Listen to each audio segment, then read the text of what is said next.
The war had been going perfectly according to plan. For 3 standard years, the Zephyrian hegemony had swept across the Outer Rim territories like a stellar wind, consuming everything in its path.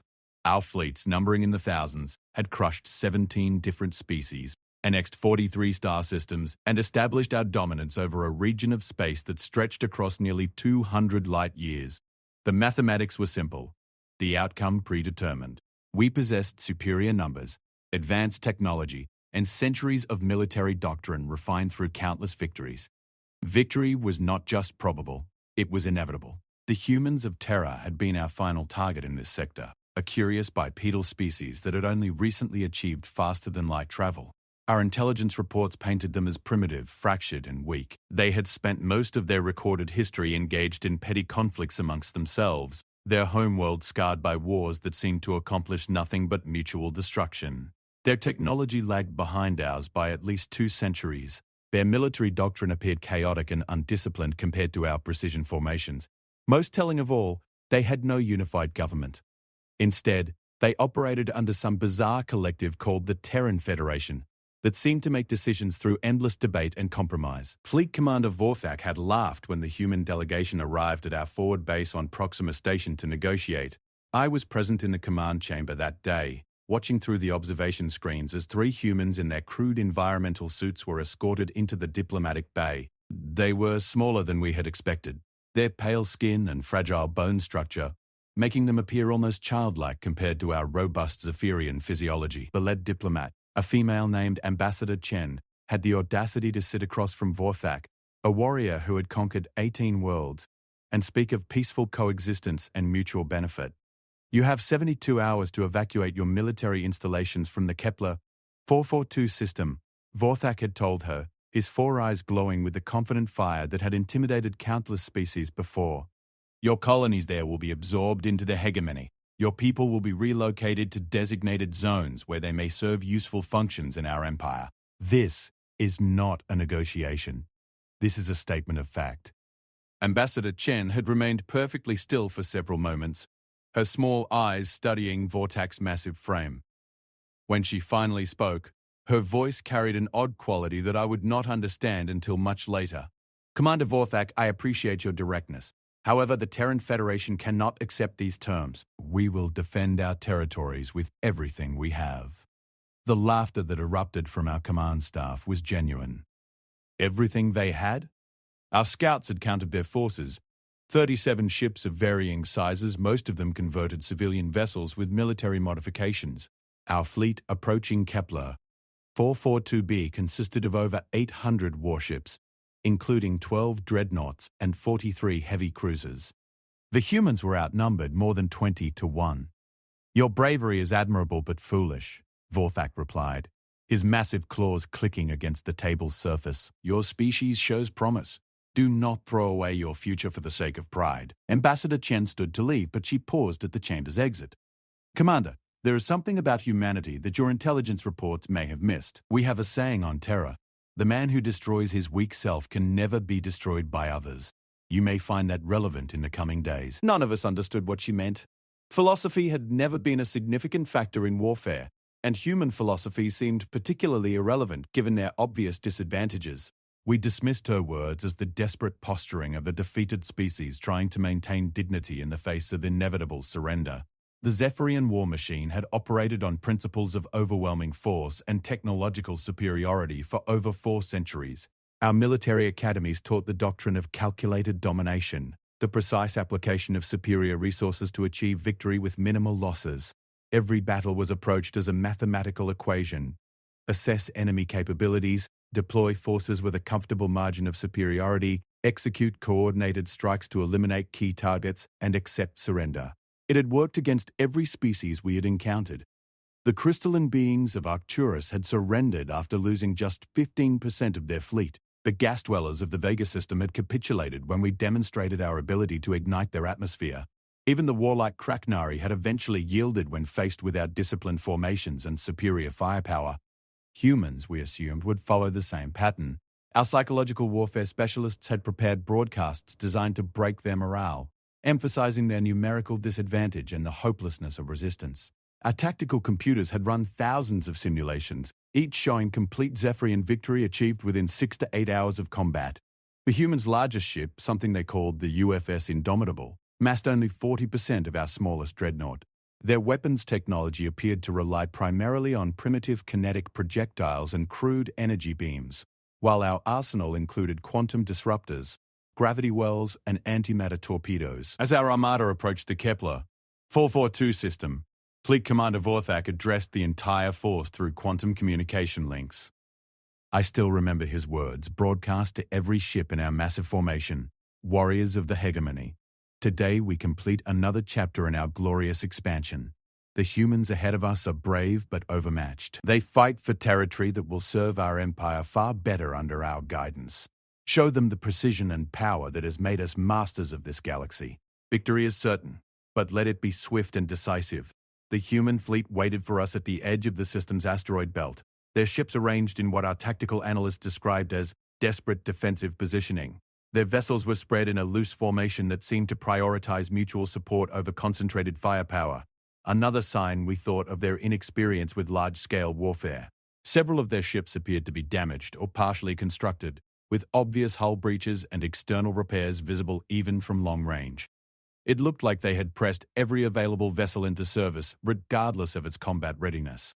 Our formation, by contrast, was a masterpiece of military engineering. 800 ships arranged in perfect geometric patterns, each vessel positioned to maximize both firepower and defensive capabilities. Our dreadnoughts formed the core, their massive hulls bristling with weapon arrays capable of reducing planets to molten slag. Heavy cruisers flanked them in precise intervals, while our destroyers and frigates created overlapping fields of fire that could annihilate any enemy formation foolish enough to approach. It was beautiful, overwhelming, and absolutely decisive. The battle began exactly as our simulations had predicted. Our long-range quantum disruptors opened fire first, targeting the largest human vessels with precisely calculated barrages. The humans responded with their crude kinetic weapons and energy beams, but their shots scattered harmlessly against our defensive shields or missed entirely. Within the first 20 minutes of engagement, we had destroyed 7 human ships and severely damaged 5 others. Their return fire had barely scratched the paint on our hull plating. Fleet Commander Vorthak observed the battle from the command bridge of our flagship, the Inevitable Conquest, his 4 eyes tracking the tactical displays with professional satisfaction. "Standard doctrine is proceeding perfectly," he announced to the bridge crew. "Human resistance is collapsing faster than projected. Prepare broadcast systems for surrender negotiations." But something strange began happening around the 30-minute mark of the engagement. The humans, instead of retreating or requesting terms, seemed to be regrouping. Their damaged ships didn't withdraw to safe positions. They moved closer to the fighting, accepting even more damage to maintain their positions in the battle line. When the destroyer UFS Defiant lost its main engines and began drifting helplessly, 2 other human ships moved to shield it with their own hulls while emergency crews worked frantically to restore power. We watched in bewilderment as the crew of the crippled vessel continued firing their weapons manually, even as their ship's systems failed around them. "Curious behavior," noted our chief tactical officer, a veteran of 37 campaigns. "They are accepting unnecessary casualties to maintain unit cohesion. This is inefficient." More puzzling still was the way damaged human ships continued fighting long past the point where any rational commander would have withdrawn them from battle.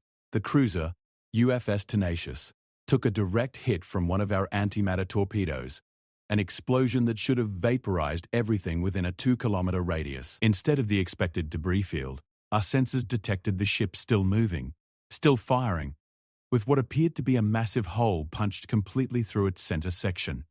Somehow, the human crew had isolated the damaged areas and continued operating from emergency command centers scattered throughout the vessel. "How are they still functional?" Vorthak demanded, studying the tactical readings. "That ship should be dead in space." Our science officer, after running detailed scans, reported something that defied our understanding of both engineering and biology. "Sir, they appear to be operating critical systems manually. Their crew members are physically carrying power cells between stations, using emergency life support and coordinating through primitive communication methods. Logically, the ship should have lost all combat effectiveness, but they are maintaining approximately 40% of their original firepower." The battle continued, and a pattern emerged that none of our tactical computers had predicted. Every time we destroyed or disabled a human ship, the surviving vessels seemed to fight with increased determination rather than decreased morale. When we eliminated their flagship, the UFS Indomitable, in a concentrated barrage that lit up half the system, we expected the human formation to collapse. Instead, command seemed to transfer seamlessly to the next largest vessel, and their coordination actually improved. It was as if losing their primary command structure had forced them to become more adaptive, more resilient. 2 hours into the battle, we had destroyed 21 human ships and severely damaged most of the rest. By all logical measures, they should have surrendered. Our own losses were minimal. 3 frigates damaged, none destroyed. The mathematical certainty of our victory remained unchanged. Yet the humans kept fighting with a ferocity that our psychological profiles had not predicted. "Sir," our communications officer reported, "we are receiving a transmission from the human fleet." "Put it through," Vorthak ordered, expecting finally to hear terms of surrender. The voice that emerged from our speakers belonged to a human male, his words coming through clearly despite the obvious sounds of battle in the background. Explosions, shouting, the whine of overloaded systems. "This is Captain Sarah Martinez of the UFS Phoenix, currently commanding the Terran Defense Fleet. I have a message for Fleet Commander Vorthak." "I am listening, Captain," Vorthak replied. "Are you prepared to discuss terms of surrender?" There was a pause filled with the sound of what seemed to be weapons fire. Then the human's voice returned, slightly strained but remarkably steady. "Commander, I want you to understand something about humanity. Every person in this fleet volunteered to be here. Every single one of us knew the odds before we left Terra. We didn't come here because we thought we could win through superior numbers or better technology. We came because this is where we choose to make our stand." Vorthak's massive frame shifted uncomfortably. "Captain Martinez, your bravery is noted, but bravery cannot overcome mathematics. You are defeated. Save the lives of your remaining crews." "You know what the difference is between your species and mine, Commander?" the human continued. And now there was something in her voice that made the entire bridge fall silent. "You fight because conquest is efficient. We fight because some things matter more than efficiency. You see our damaged ships and count them as losses. We see our people choosing to continue the fight despite impossible odds, and we call that strength." The transmission continued with sounds of battle. Then Captain Martinez spoke again. "You want to know what Ambassador Chen meant about destroying our weak selves? Every human in this fleet has already died, Commander. We died the moment we accepted that we might not see Terra again. We died when we chose duty over safety, when we decided that protecting our colonies mattered more than protecting our lives.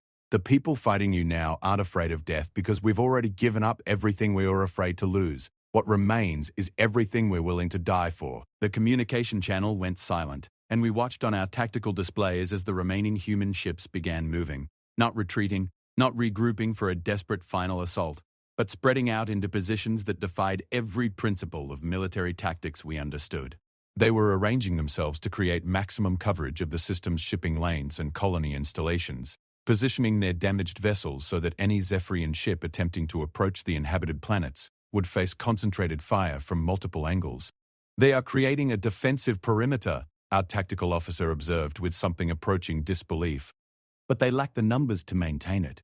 We can break through their lines at any of 17 different points." "Then why are they doing it?" Vorthak asked, but none of us had an answer. The truth, which we would not understand until much later, was that the humans were not fighting to win in any conventional sense. They were fighting to delay us, to make every meter of space we claimed cost us time and resources. More importantly, they were fighting to send a message, not just to the Zephyrian hegemony, but to every other human colony in the galaxy. The message was simple.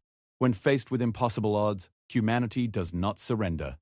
It finds a way to keep fighting. As the battle entered its third hour, our forces had reduced the human fleet to 11 operational vessels, most of them severely damaged. We had lost only 2 ships, both to suicide attacks where human crews had deliberately rammed their vessels into our formations at faster-than-light speeds. The mathematics remained overwhelmingly in our favor, but something had changed in the fundamental nature of the engagement. Our crews, accustomed to swift, decisive victories, were growing tired and frustrated. The humans, despite their losses, seemed to be fighting with increasing determination.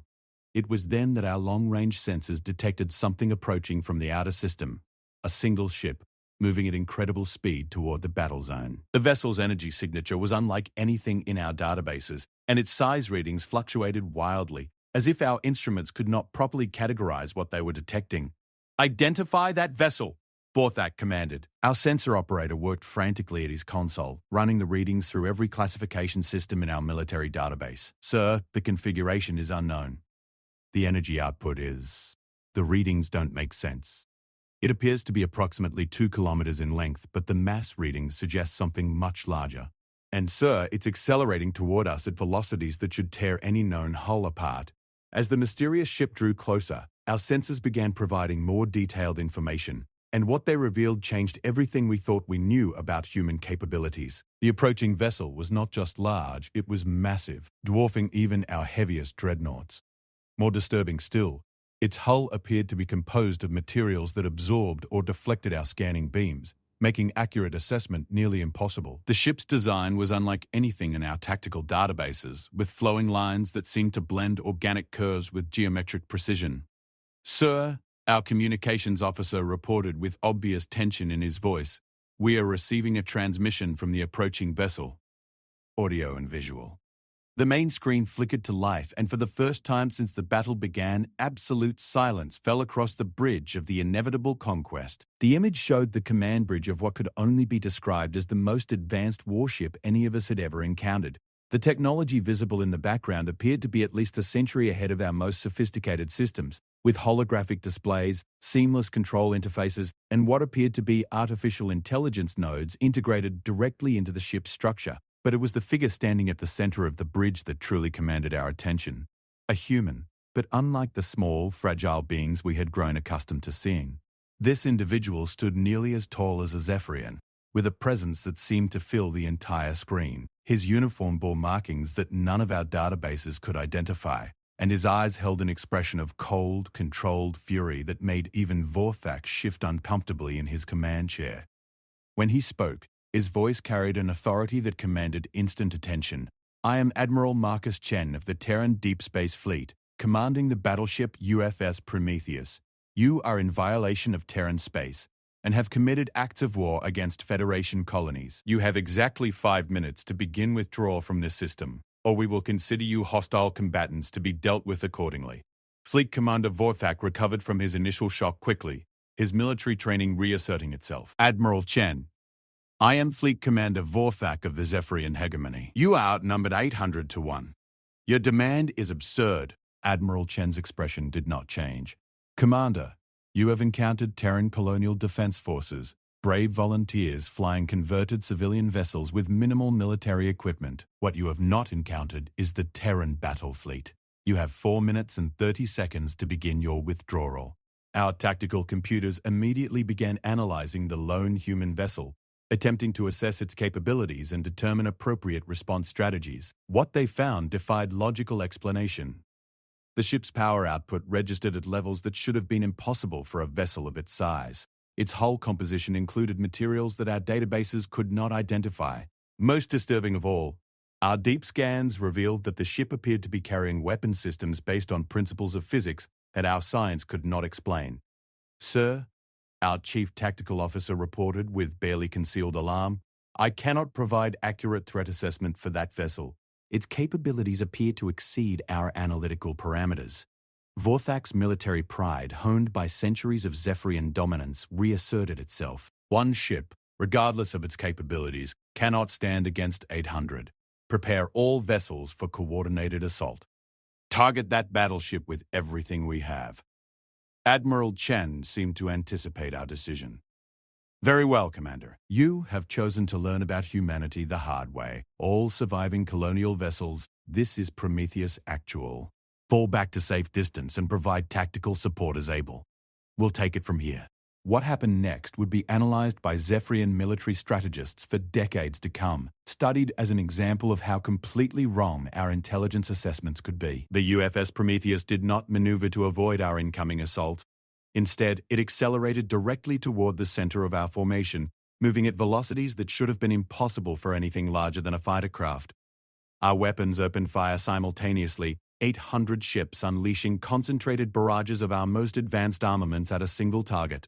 The human battleship disappeared into a storm of energy beams, quantum disruptors, antimatter torpedoes, and gravity wells that should have reduced any known vessel to constituent atoms. Our tactical displays showed successful impacts from over 60% of our weapons, energy readings that indicated complete target destruction.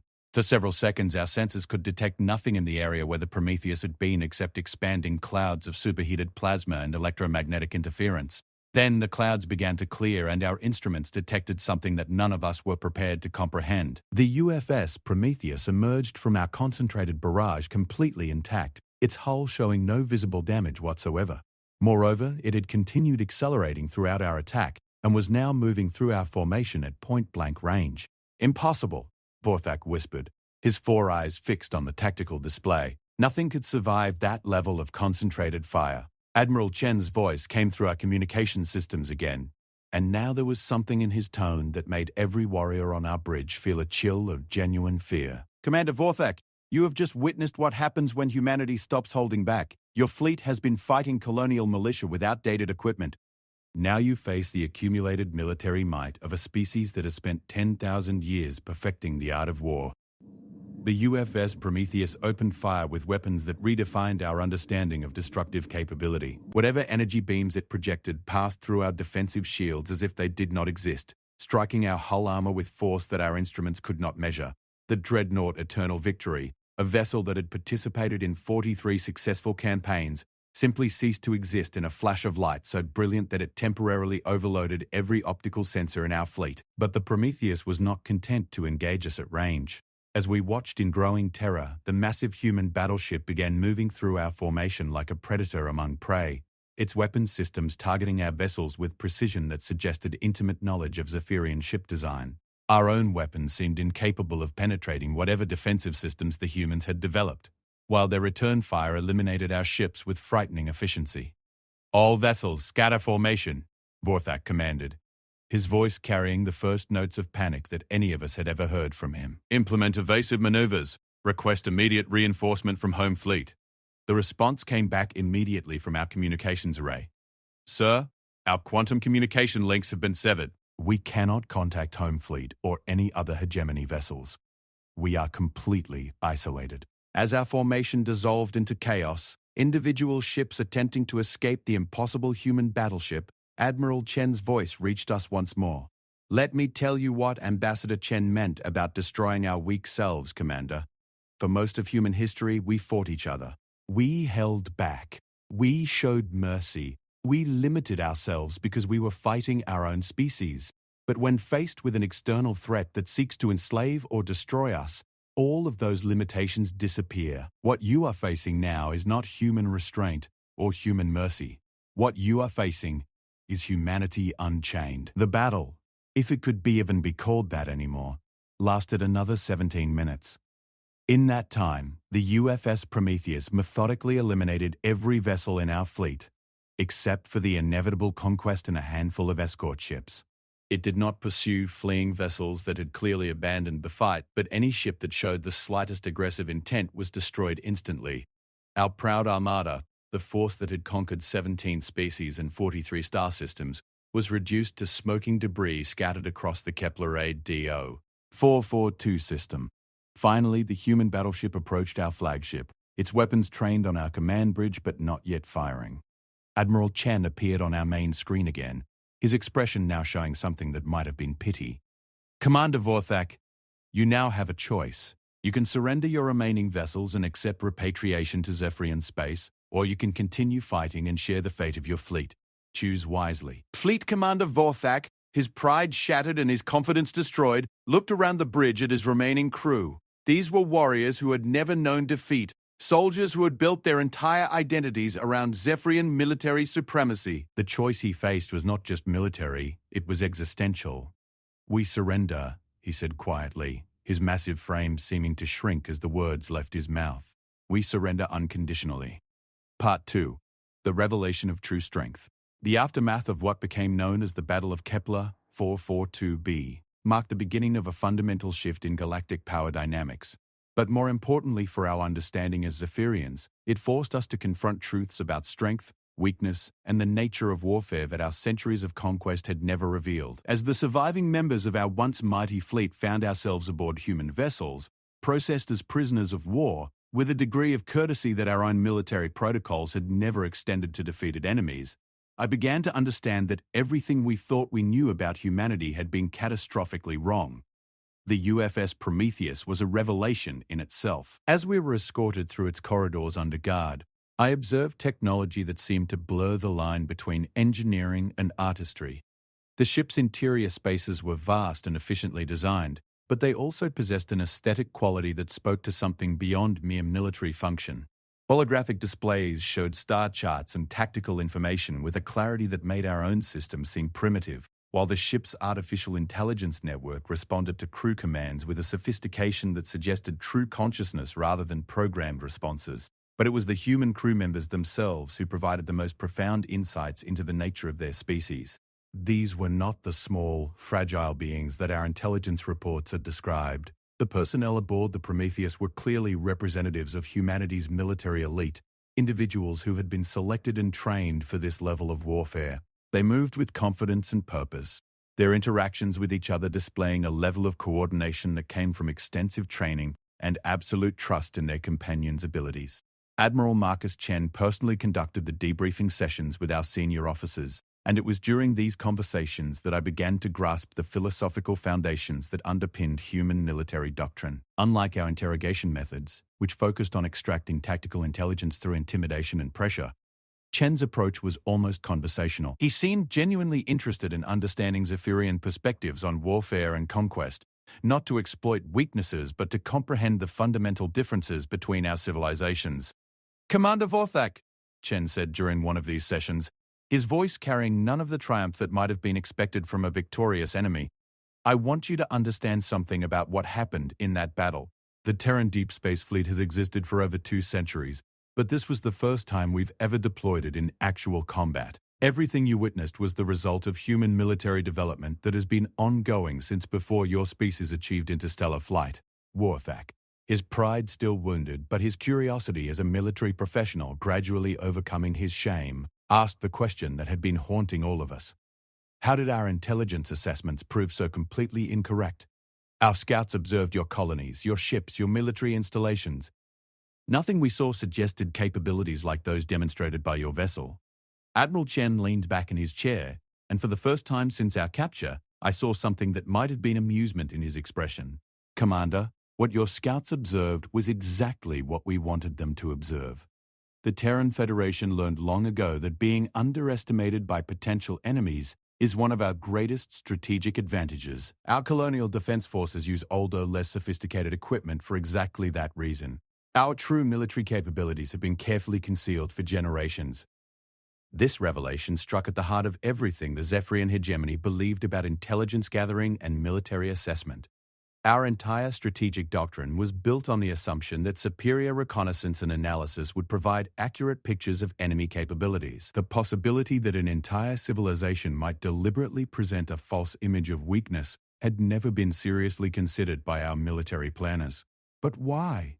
I found myself asking, despite the breach of protocol involved in a junior officer questioning an enemy commander. What advantage does appearing weak provide? Strength deters aggression and commands respect. Admiral Chen turned his attention to me, and I was struck by the depth of consideration in his eyes. "Captain," he glanced at his notes. "Zextal, that question goes to the heart of the philosophical differences between our species. The Zephyrian hegemony believes that strength should be displayed to prevent conflict. Humanity has learned that strength should be concealed until it becomes absolutely necessary to reveal it." He activated a holographic display that showed star charts of the local galactic region with various species territories marked in different colors. "Your empire has grown through a doctrine of overwhelming force applied to obviously weaker opponents. You identify targets, assess their capabilities, deploy superior numbers, and achieve victory through mathematical certainty. It's efficient, it's predictable, and it's worked against every species you've encountered." The display changed, showing battle footage from various Zephyrian campaigns. Our own tactical recordings, somehow obtained by human intelligence services, played out our victories against the Crystalline Collective, the Vegan Gas Swimmers, and the Kraknari Federation. Each engagement followed the same pattern. Superior Zephyrian forces overwhelming lesser opponents through coordinated applications of military might. But this doctrine has a fundamental weakness, Chen continued. It only works against enemies who fight by the same rules you do. It assumes that all species will respond to overwhelming odds with rational surrender when faced with inevitable defeat. Humanity does not share that assumption. The display shifted again, showing what appeared to be historical records from Terra itself. Images of human conflicts throughout their species' development. Wars fought with primitive weapons, battles where vastly outnumbered forces had achieved impossible victories, conflicts where humans had continued fighting long past the point where surrender would have been rational. For most of our history, humans have fought other humans, Admiral Chen explained. We understand our own psychology, our own tactical preferences, our own technological capabilities. When we wage war against our own species, we cannot rely on overwhelming superiority because our enemies possess the same fundamental advantages we do. This forced us to develop military doctrines based on adaptability, resilience, and the ability to continue fighting under impossible conditions. He gestured to another section of the display, showing what appeared to be technical specifications for various human weapon systems and defensive technologies. The result is that human military development has focused not on achieving overwhelming superiority, but on maximizing effectiveness under adverse conditions. Our ships are designed to continue fighting when damaged. Our weapons are built to penetrate any defense we can conceive of. Our crews are trained to maintain operations when everything has gone wrong. Commander Vorfax studied the technical displays with the intensity of a professional soldier analyzing a completely new form of warfare. The capabilities demonstrated by your vessel exceed our understanding of current technology. Your weapons appeared to ignore our defensive systems entirely. Your hull absorbed damage that should have destroyed any known material. Are you saying this represents standard human military equipment? Not standard, no, Chen admitted. The Prometheus represents the cutting edge of Terran military technology, but the principles behind its design, redundancy, adaptability, the ability to function under extreme conditions, those principles guide all human military development. What you encountered was not an exception to human capabilities. It was the logical conclusion of our approach to warfare. As these conversations continued over several days, I began to understand that the philosophical statement Ambassador Chen had made about destroying one's weak self represented something far more profound than mere bravado. It was a description of a fundamental transformation that humans underwent when faced with existential threats. The species that had appeared weak and divided to our intelligence gatherers was the same species, but operating under completely different psychological and social conditions. You have to understand, Admiral Chen explained during one particularly illuminating session, that what your scouts observed on our colonies was humanity at peace. We are, by nature, a contentious species. We argue, we debate, we disagree about everything from philosophy to resource allocation. Our government operates through consensus building and compromise because that's how we function when we're not facing external threats. He activated another display, this one showing human colony worlds going about their daily activities. The images were remarkably similar to what our intelligence services had recorded. Humans engaged in commerce, agriculture, scientific research, and cultural activities. There was nothing obviously military about any of it, nothing that suggested the kind of hidden strength that had just destroyed our fleet. But when faced with an external threat that seeks to destroy or enslave us, something changes in human psychology. All of our internal divisions become irrelevant. All of our disagreements are set aside. The part of ourselves that hesitates, that seeks compromise, that tries to find peaceful solutions, that part gets destroyed. And what remains is focused entirely on survival and victory. This concept was difficult for Zephyrian minds to grasp. Our species had evolved from pack hunters whose survival had always depended on clear hierarchies and coordinated group action. The idea of a species that could function in multiple psychological states, shifting between peaceful cooperation and total war depending on circumstances, was foreign to our experience. The weak self that gets destroyed, Chen continued, is not physical weakness. It's the part of humanity that holds back, that shows restraint, that limits itself out of concern for consequences. When that self is destroyed, what remains is humanity operating at full potential. To demonstrate this concept, Admiral Chen arranged for us to observe human military training exercises being conducted aboard the Prometheus. What we witnessed challenged every assumption about human physical and mental limitations that our intelligence services had developed. The individuals participating in these exercises displayed capabilities that seemed to push the boundaries of what their physiology should have allowed. They moved faster, reacted more quickly, and endured stresses that should have been debilitating for creatures of their size and apparent fragility. Enhanced training protocols, Chen explained as we watched human crew members navigate obstacle courses that would have challenged Zephyrian warriors.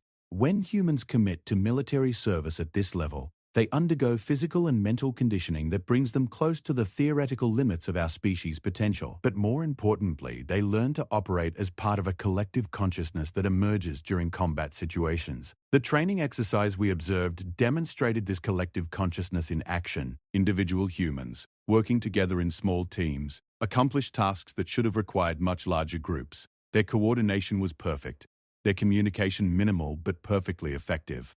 They seemed to anticipate each other's actions and respond to changing conditions with a speed that suggested some form of telepathic connection. Not telepathic, Chen corrected when I voiced this observation, but close to it. Extensive training creates neural pathways that allow for intuitive coordination. When humans train together intensively over extended periods, they develop the ability to function as components of a larger organism. Individual identity becomes secondary to collective effectiveness.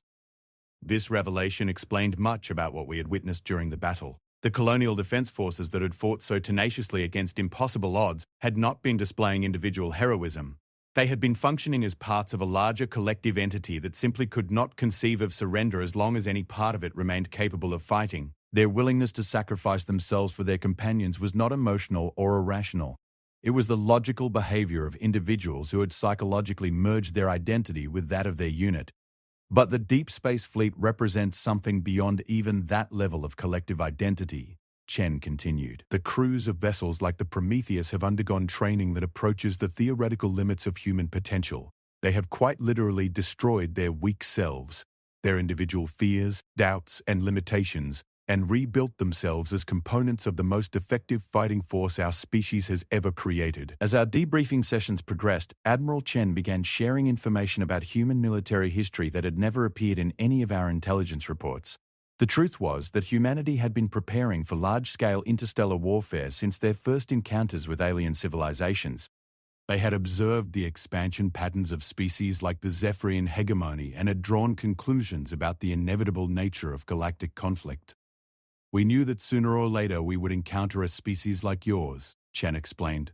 Aggressive, expansionist, possessing superior numbers and advanced technology. Our entire military development program for the past 2 centuries has been focused on the question of how a smaller, apparently weaker civilization could not just survive such an encounter, but achieve decisive victory.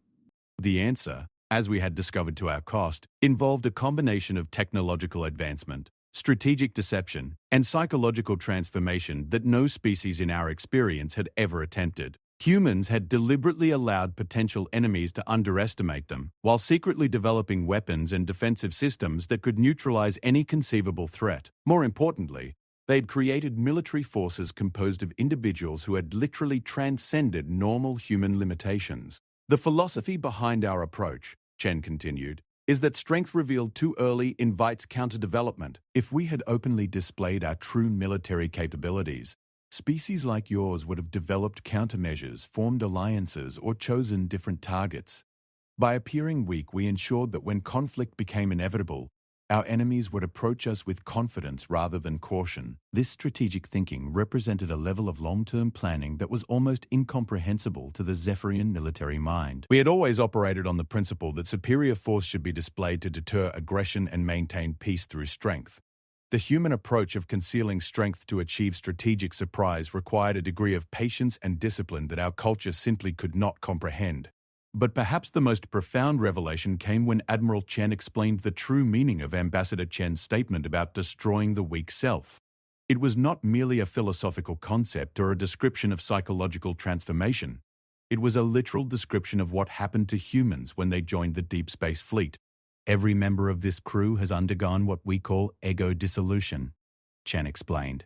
The process involves systematically identifying and eliminating every aspect of individual psychology that might interfere with military effectiveness. Fear, doubt, self-preservation instincts, personal desires, all of it gets carefully removed and replaced with absolute dedication to the mission. The implications of this were staggering. The humans we were dealing with were not simply well-trained soldiers. They were individuals who had voluntarily undergone psychological reconstruction to become perfect military instruments. They had literally destroyed their weak selves and rebuilt themselves as something approaching pure military function. But what happens to them after the conflict is over? I asked, genuinely curious about the long-term consequences of such extreme psychological modification. Admiral Chen was quiet for several moments before answering. That's a question we're still exploring. The Deep Space Fleet has never been deployed in actual combat before now. These crews have existed in a state of readiness for decades, training constantly for a conflict that we hoped would never come. What happens to individuals who have been so thoroughly reconstructed for warfare when peace returns? We simply don't know. There was something profoundly sad about this admission. These humans had sacrificed not just their lives but their very identities to protect their civilization. They had become living weapons of such effectiveness that they had single-handedly eliminated the greatest military threat their species had ever faced. But in doing so, they had paid a price that might ultimately prove to be greater than the cost of defeat. As our time aboard the Prometheus continued, I began to observe the daily routines of the crew members, trying to understand what these transformed humans had become. What I discovered was both impressive and deeply disturbing. They moved through their duties with perfect efficiency, their coordination seamless, their dedication absolute. But there was something missing, some spark of individual personality or emotion that seemed to have been carefully removed. They were polite to their prisoners, professional in their duties, and completely effective in their roles. But they seemed to exist in a state that was somehow less than fully human, as if the process of destroying their weak selves had also eliminated essential aspects of their humanity. They had gained the ability to function as perfect military instruments, but they had lost something that might have been even more valuable. The philosophical implications of what humanity had done to itself in preparation for this conflict were staggering. They had looked at the realities of galactic warfare, assessed their own limitations, and made a collective decision to sacrifice essential aspects of their nature to ensure their civilization's survival. It was simultaneously the most impressive and most tragic thing I had ever encountered in my military career. Yet as I watched these transformed humans go about their duties, I began to understand that this sacrifice was not seen as tragic by the individuals who had made it. They had chosen this transformation willingly, with full understanding of its costs and benefits. They had destroyed their weak selves not out of desperation, but out of love. Love for their civilization, their colonies, and the humans who would never have to make the same sacrifice because someone had been willing to make it for them. In the end, I realized that Ambassador Chen's statement about destroying the weak self represented the ultimate expression of human strength. Not the strength to endure suffering or overcome obstacles, but the strength to sacrifice everything, including essential aspects of their own nature, to protect what they valued most. It was a form of courage that our warrior culture, for all its emphasis on bravery and sacrifice, had never truly comprehended. The humans had won not because they were stronger than we were in any conventional sense, but because they were willing to pay prices that we could never have imagined. They had transformed themselves into something that could defeat any conceivable enemy, and in doing so, they had proven that true strength lay not in the ability to dominate others, but in the willingness to sacrifice oneself completely for a cause greater than individual survival. Part 3. The Price of Ultimate Victory. The journey back to Zephyrian space aboard human transport vessels provided ample time for reflection on the implications of our defeat, but more importantly, it offered opportunities to observe humanity in a context that our intelligence services had never been able to penetrate. As prisoners of war being repatriated according to the terms of our surrender, we were treated with a level of courtesy and respect that stood in stark contrast to how the Zephyrian hegemony typically handled defeated enemies. This treatment was not mere propaganda or strategic manipulation. It appeared to represent genuine human values that persisted even in the aftermath of decisive military victory. The transport ships themselves were marvels of engineering that demonstrated human technological capabilities in ways that pure warships could not. These vessels were designed for long-duration missions, with sophisticated life support systems, recreational facilities, and living spaces that prioritized crew comfort and psychological well-being. Our own military transports were functional, but austere, built with the assumption that discomfort and hardship were acceptable costs of military service.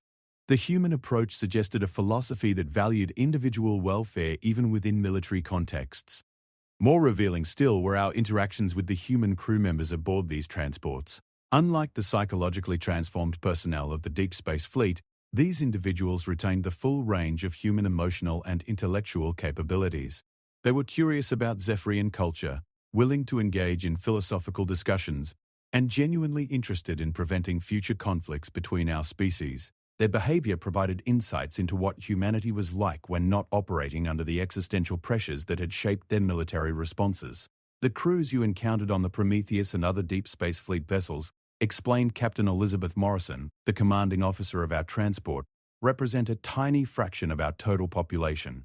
The vast majority of humans live normal civilian lives, pursuing careers in science, art, commerce, and hundreds of other fields. The military, even at its expanded wartime levels, comprises less than 2% of our total population. This statistic was remarkable when compared to Zephyrian society, where military service was considered the highest calling and warriors enjoyed the greatest social status. Human civilization appeared to have developed along completely different lines, with military service viewed as a necessary but specialized function rather than the defining characteristic of their culture. But how do you maintain military effectiveness with such a small percentage of your population engaged in warfare? Asked Commander Vortak during one of our regular discussions with Captain Morrison. The hegemony's strength comes from our warrior culture.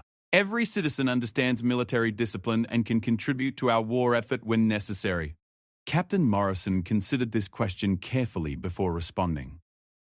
Commander, I think you're operating under a fundamental misunderstanding about the relationship between military effectiveness and warrior culture.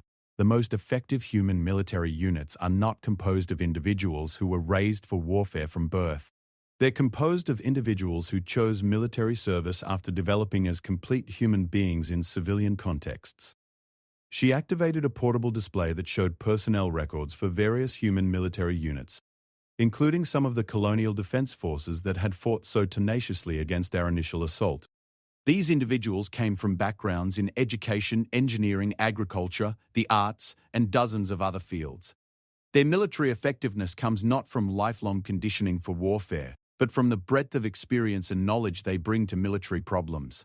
This concept challenged fundamental assumptions about military organization that had guided Zephyrian doctrine for centuries. We had always believed that the most effective warriors were those who had been trained for combat from an early age, who had never known any life other than military service.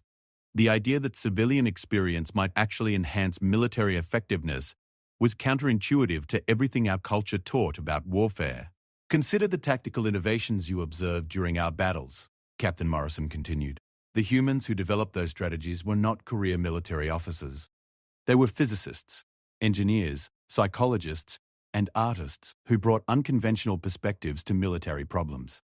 Their civilian backgrounds allowed them to see solutions that purely military minds might have missed. As our conversations continued over the weeks-long journey to Zephyrian space, I began to understand that humanity's military success was not despite their civilian-oriented culture, but because of it. Their society's emphasis on individual development, creative thinking, and diverse perspectives had produced military innovations that no purely warrior culture could have achieved. The strength that had defeated our seemingly invincible fleet had emerged from the very characteristics that we had initially interpreted as weakness. But perhaps the most profound insights came when Captain Morrison began explaining what had happened to human society during the period when they were secretly preparing for large-scale interstellar warfare.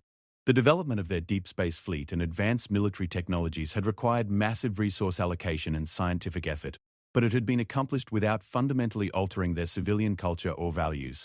The decision to prepare for conflicts like yours was made collectively by the Terran Federation Council, she explained, but the implementation was carefully designed to minimize its impact on normal human life. The vast majority of our citizens were aware that military preparation was taking place, but they were not required to participate directly unless they chose to do so. This approach stood in stark contrast to how the Zephyrian hegemony had organized for expansion and conquest. Our entire society had been structured around military objectives, with civilian activities viewed primarily as support functions for our warrior caste. The idea that a civilization could prepare for total warfare while maintaining essentially peaceful civilian institutions was almost incomprehensible to us. But how did you maintain security? I asked, thinking of the intelligence failures that had led to our catastrophic miscalculation of human capabilities. How did you prevent information about your true military strength from reaching potential enemies? Captain Morrison smiled, and for the first time I saw something that might have been cunning in her expression. That, Captain Zaxtal, was perhaps our greatest strategic achievement. We realized that the best way to keep secrets from alien intelligence services was not to hide information, but to ensure that the information they obtained supported the conclusions we wanted them to reach. She activated her display again, showing what appeared to be intelligence reports from various sources. Your scouts observed exactly what we wanted them to observe. Colonial defense forces using older equipment, civilian vessels with minimal military modifications. Government debates about resource allocation that suggested internal divisions and limited military capability. None of it was false information, but it was carefully selected to create an incomplete picture of our true capabilities. The sophistication of this deception was breathtaking. Rather than creating elaborate lies or hiding their activities entirely, humans had simply ensured that alien observers would encounter information that supported preconceived notions about human weakness and division. They had exploited our own intelligence-gathering methods against us, using our assumptions and analytical frameworks to blind us to the reality of their preparations. The psychological aspects were particularly important, Captain Morrison continued. We understood that species like yours would approach the question of human military capability with certain assumptions about the relationship between technology, population, and military effectiveness. By presenting ourselves in ways that confirmed those assumptions, we ensured that you would reach the conclusions we wanted you to reach. As I reflected on these revelations, I began to understand that the Battle of Kepler 442b had been lost not just on the day it was fought, but years earlier, when our intelligence services had first begun assessing human capabilities. We had been outmaneuvered strategically before the first shot was fired, our tactical advantages neutralized by preparations we had never suspected existed. But the most disturbing aspect of our defeat was what it revealed about the Zephyrian hegemony's fundamental approach to warfare and expansion. We had grown accustomed to victory through overwhelming superiority. Our military doctrine based on the assumption that superior technology and numbers would always prevail. This assumption had made us predictable, and predictability had made us vulnerable to the kind of strategic deception that humanity had employed against us. Your empire's expansion pattern was analyzed extensively by our strategic planning committees, Captain Morrison explained during one of our final conversations before reaching Zephyrian space. You consistently chose targets that appeared weaker than yourselves, deployed overwhelming force to achieve quick victories, and absorbed conquered territories into your administrative structure. It was efficient, but it was also predictable. She brought up a holographic display showing the hegemony's expansion pattern over the past century, with various conquered systems marked in different colors according to the timeline of their absorption. The pattern was indeed remarkably consistent, showing a clear preference for isolated systems with limited defensive capabilities. Our military planners realized that if conflict with your empire became inevitable, you would approach it using the same methodology that had served you in previous campaigns. You would assess our apparent capabilities, deploy what you calculated to be overwhelming force, and expect swift victory followed by negotiated surrender. The entire strategy was built around exploiting that predictability. The implications were humbling. The Zephyrian hegemony, for all our military prowess and centuries of successful expansion, had become a victim of our own success. We had grown so confident in our approach to warfare that we had never seriously considered the possibility that an enemy might understand our methods well enough to turn them against us. More troubling still was what this suggested about our future prospects. If humans could analyze our methods and develop countermeasures, other species might be able to do the same. Our expansion had created numerous enemies who had observed our tactics and might be developing their own responses to Zephyrian military doctrine.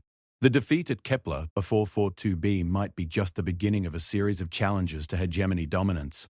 As our transport ships approached the Zephyrian home system, Captain Morrison requested a private meeting with our senior officers. What she revealed during this conversation would have profound implications for the future relationship between humanity and the hegemony, but it also provided the final piece of understanding about what we had truly encountered in that distant star system. Gentlemen, she began, I want you to understand something about the conflict you just experienced. The Battle of Kepler, 442b, was not the first time humanity has faced an existential threat from an aggressive alien civilization. It was the first time we revealed our true defensive capabilities But it was not the first time we've had to make the choice between submission and resistance. She activated a secure holographic display that showed star charts of regions far beyond any space that Zephyrian scouts had explored. Over the past 3 centuries, the Terran Federation has encountered 17 different species that have attempted to conquer or destroy human colonies. In every case, we initially attempted diplomatic solutions. In most cases, we were initially unsuccessful in preventing conflict through negotiation. The display changed, showing what appeared to be battle records from engagements that had never appeared in any hegemony intelligence reports. Human fleets engaged with alien vessels of designs that our databases could not identify. Conflicts fought in star systems whose locations were unknown to our navigation computers. The deep space fleet that defeated your armada was not developed specifically to counter Zephyrian expansion, Captain Morrison continued. It was developed as humanity's response to the reality of galactic civilization. We learned very early that peaceful coexistence would not always be possible, and that survival would sometimes require military capabilities that exceeded anything our enemies could imagine. This revelation recontextualized everything we thought we understood about human military development. The advanced technology and psychological conditioning that had overwhelmed our fleet were not desperate innovations created in response to hegemony expansion. They were the products of centuries of conflict with civilizations that we had never known existed. What happened to those other 17 species? Asked Commander Vorthak, though his tone suggested he already suspected the answer. Captain Morrison's expression became somber. 16 of them eventually agreed to peaceful coexistence after learning about humanity's true defensive capabilities. They are now trading partners and allies of the Terran Federation. The 17th chose to continue their aggression until their civilization was no longer capable of threatening anyone. The implications of this statement hung in the air like a physical presence. Humanity possessed not just the capability to defeat civilizations like the Zephyrian hegemony, but the demonstrated willingness to completely destroy those that refused to coexist peacefully. We had encountered not just a technologically advanced species, but a civilization that had already fought and won conflicts on a scale that dwarfed anything in our experience. The Terran Federation Council has authorized me to present you with an offer, Captain Morrison continued. The Zephyrian hegemony can choose to establish peaceful diplomatic relations with humanity, including trade agreements and mutual defense pacts that would benefit both our civilizations. Or you can choose to continue your expansion policies and risk the consequences of further conflict with the Deep Space Fleet. The choice she presented was not really a choice at all. The hegemony could accept a new reality in which we were no longer the dominant military force in our region of space, or we could face complete destruction at the hands of enemies whose capabilities we had barely begun to comprehend. The age of Zephyrian expansion was over, ended not by military defeat alone, but by the revelation that we had been operating in a galaxy far more dangerous and complex than we had ever imagined. As our transport ships entered Zephyrian home system and prepared to deliver us to the hegemony high command, I reflected on the philosophical statement that had started this entire sequence of events. Ambassador Chen's words about destroying the weak self had initially seemed like empty rhetoric, but I now understood them as a literal description of what humanity had done to survive in a hostile galaxy. They had identified their weaknesses, their tendency toward internal division, their reluctance to embrace warfare. The result was a civilization that appeared peaceful and divided to external observers, but that could transform into an unstoppable military force when faced with existential threats.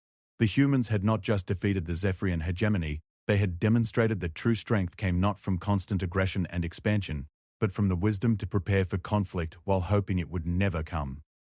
They had shown that the most dangerous enemies were not those who appeared strong, but those who appeared weak, while secretly possessing capabilities beyond their opponent's comprehension. In the end, the Battle of Kepler, 442b had taught us that the galaxy was not a place where the strong inevitably dominated the weak. It was a place where survival belonged to those who were willing to sacrifice everything, including essential aspects of their own nature, to protect what they valued most. The humans had paid that price, and in doing so, they had earned not just victory, but the right to determine the future course of galactic civilization. The man who destroys his weak self can never be destroyed by others. Ambassador Chen's words had proven to be not a threat or a boast, but a simple statement of fact. Humanity had destroyed every aspect of themselves that could be turned into vulnerability, and in doing so, they had become truly invincible. The only question remaining was whether the rest of us were wise enough to learn from their example or proud enough to share the fate of that 17th species that had refused to coexist with such perfectly adapted survivors. As our ships approached the docking facilities of the hegemony home world, I realized that I was returning not just as a defeated military officer, but as a messenger bearing news that would fundamentally alter how our civilization understood its place in the galaxy. The age of Zephyrian dominance was over, and the age of careful coexistence with humanity was about to begin. Whether my people would have the wisdom to accept this new reality, or the pride to resist it until we faced complete destruction, remained to be seen. The weak self that would need to be destroyed was not individual weakness, but the collective weakness of a civilization that had grown too comfortable with easy victories and unquestioned superiority. If the Zephyrian hegemony could learn to destroy that weak self, we might survive to see a future where strength was measured not by the ability to conquer others, but by the wisdom to coexist with those who could not be conquered. If we could not learn that lesson, then we would join that unnamed 17th species in the historical footnotes of civilizations that had been too proud to accept the reality of their limitations. The choice, as Captain Morrison had made clear, was entirely ours to make. Classification status: declassified by order of Hegemony High Command. Distribution: approved for general circulation to military academies and strategic planning divisions. Historical note: this document led directly to the Zephyrian-Terran Mutual Defense Pact of 2388 and the peaceful integration of hegemony territories into the Galactic Cooperative Council,